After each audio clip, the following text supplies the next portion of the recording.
Let me show you how you can turn off face tracking on the iPhone 17 or even other models. It depends on what exactly you mean. First of all, inside of the settings, upon scrolling down a little bit more, we can find the Face ID and passcode.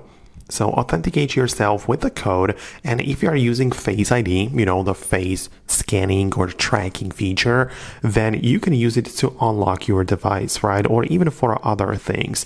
But you can disable it like that and make sure you don't even use it. Or you can literally click on Reset Face ID with the right button, and it just means that it will not track your face at all. Right? So if you do it like this, it is now reset. And if you lock the device and want to get inside, it doesn't even try to scan it. You just have to type the code straight in order to get inside. So that is the first way your face might be tracked.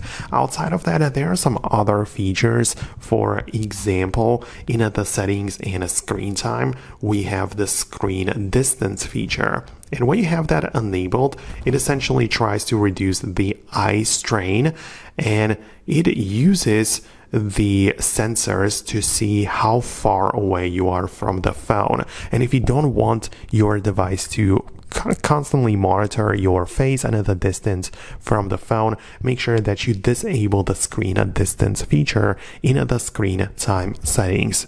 So that's another feature you might have in mind. And also, if you go to the accessibility, you can find other sections in there regarding the face and so on.